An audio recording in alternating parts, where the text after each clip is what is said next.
Здравейте, тапаци! Днеска за пореден ден се убеждавам след какви буклуци живея. Пишеш на някакви отрепки в она скапаната социална мрежа с питане дали искат да помогнат с благотворителност за каузата на украинските фронтови бойци, които воюват, както много пъти съм казал, не само за своята родина, но воюват и за цяла Европа, част от която е и България. Но това е проблема. Проблема е, че има едно много ниско семейно възпитание, което не ги е научило, че когато някой те заговори, дали ще е на улицата, дали ще е в планината, дали ще е в някоя социална мрежа, се очаква да отговориш. Да дадеш някакъв знак, че си възприял информацията и че имаш някакво конкретно мнение. Неотговарянето може да означава много неща. Може да означава, че си прочел, но не си разбрал. Може да означава, че докато си го чел, си умрял. Може да означава, че не си съгласен. А може да означава и, че си съгласен, но че си твърде тъп, за да потвърдиш, че искаш онова, което ти се предлага. Също така може да означава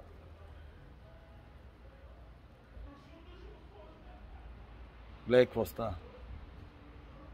Само мангали по улицата и български зеленчуци, за които между другото в момента говорим, които нямат елементарна култура на общуване.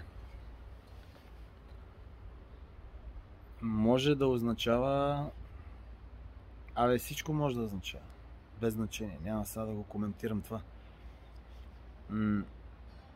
Когато на един такъв... може да означава също е, че си безхарактерно мекотело, гнусно, едноклетъчно, което се страхува да откаже и поради тази причина решава само да погледне и да подмине, като прадня изгащи, да се изнесе от този неосъществен диалог.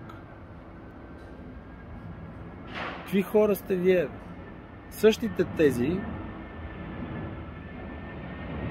когато ги попиташ защо не отговарят, чакай да мине самолета.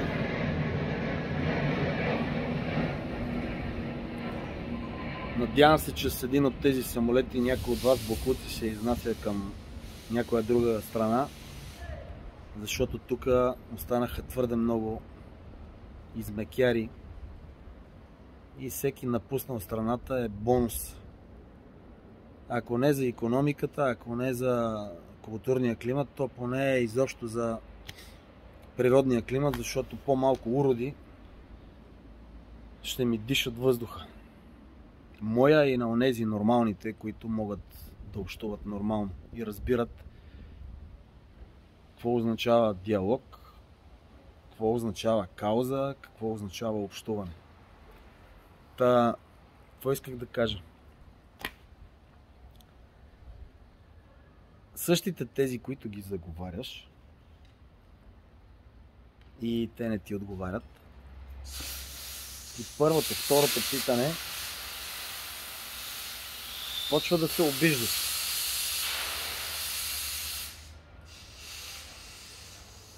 Същите тези при първото, второто повторно питане, защото аз съм настоятелен и прецизен, бих искал да получа отговор.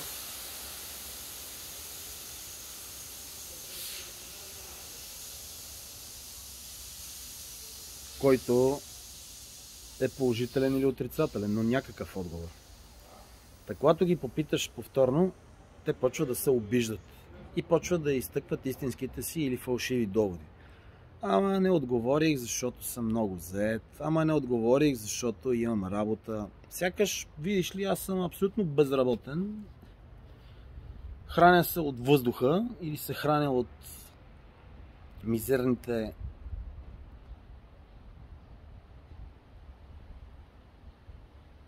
айде, това няма да го казвам. Измислят си различни доводи. Някои изтъкват факта, че, видиш ли, те не били сигурни, че парите ще отидат там, за където се твърди, че ще отидат. Нали, на тези малумници мога да отговоря, че тяхното мнение и тяхната оценка ми е абсолютно безразлична. Най-малкото, защото те са абсолютно никой в цялата тая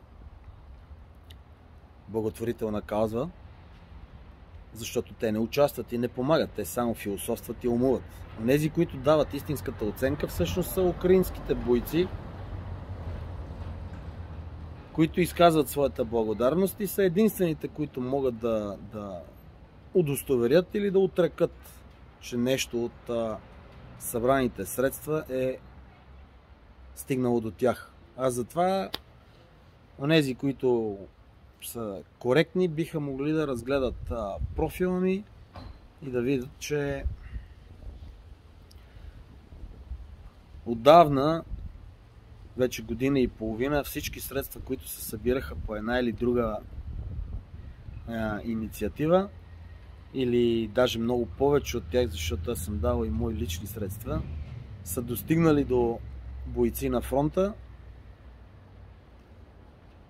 И се надявам, бих искал да си мисля, че благодарение на тези неща, които са им изпратени,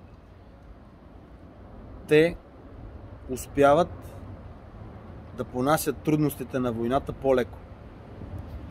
Какво ще каже някакъв Сопол, български, българистански,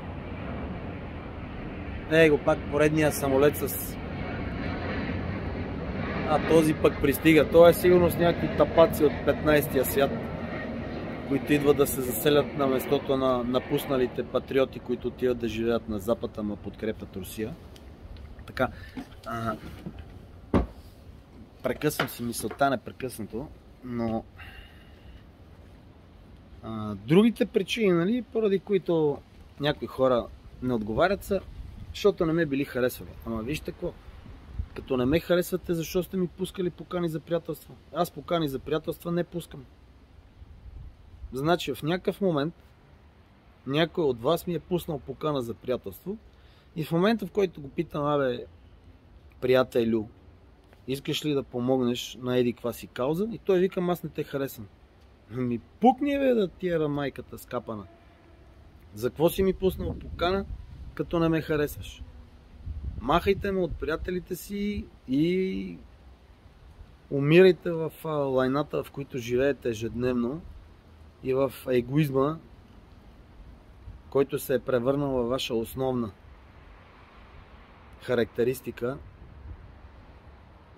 Така че няма проблем. Единственото обаче, което искам, и то е, смятам, чисто човешко, културно и от гледна точка на доброто семейно възпитание, е когато ви пиша, да ми отговорите.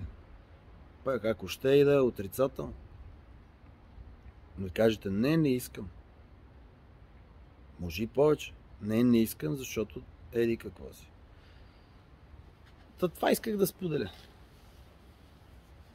Много елементарен, много нищожен, много посредствен е станал съвременния българин в своите действия и в живота, който реално живее. Иначе в социалните мрежи всички са с много готини снимки, всички са с много успешни кариери, всички са с по 15 образования. Единственото, което на повечето обаче им липсва, е елементарно възпитание. И затова майната ви, на онези, които помагат, благодаря истински от сърце, от свое име, макар че всичко, за което помагате, не го правите за мене, и от името на бойците от фронта, които получават вашите помощи.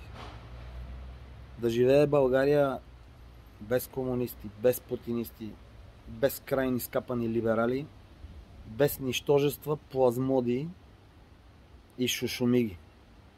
Слава Украини! Героям слава!